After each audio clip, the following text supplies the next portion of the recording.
Media Center here at the Department of Spanish and Portuguese. My name is Jesse, and today I'm going to be talking to you about verbs. How to form some verbs, mostly in the present tense today. We're going to look at regular verbs. The verb estar, to be, gustar, the verb to like, tener, to have, and then we're going to look at reflexives, how to make verbs reflexive and how to use that, and then present progressive. So the first concept, we're going to start by looking at our regular verbs. So how to form a verb in the present tense. As you may have noticed, your verbs, or basically your action words or state of being verbs, all end in one of three endings, either AR, ER, or IR. The ending of the verb can help you determine how to conjugate the verb when you're using it, or to help you understand who the subject of that verb is when you see it or you hear it. So, here again we have our subject pronouns listed on the side. The subject pronouns correspond to how you form the verb. So for example, with the verb bailar, to dance, it's an AR verb. If you want to use the verb in the present tense and you want to say that I dance, for example, you remove that infinitive ending. We call this the infinitive form of the verb. You remove that infinitive ending, the AR, or the ER, or the IR, and you add a corresponding ending to match the subject of the verb. So for example, with bailar, the yo form, the I form, I dance, is bailo. But with an ER verb or an IR verb, the yo form is actually the same. So comer, como, and abrir,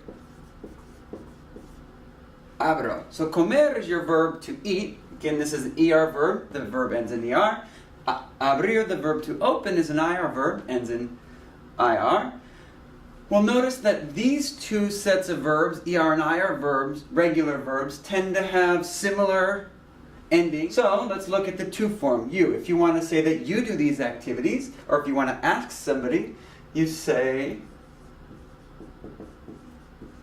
bailas. You dance, or do you dance? Bailas, as a question. So this ending is AS for AR verbs, but it's ES for ER and IR. Comes, abres. The next conjugation form would be the third person or second person formal, usted or él or ella. So in A, so you get baila, she dances, comer or abrir, and in the E, come or abre. These are your singular conjugations, so this is when you have one person doing this. This is covered in Chapter 2, and you do a lot of activities revolving around that. But then in Chapter 3, you get into the plural side of things. So what happens when you have more than one person? If it's a group, we, that you're included in, AR verbs have amos, where ER and IR verbs are either hemos or imos. So, bailamos.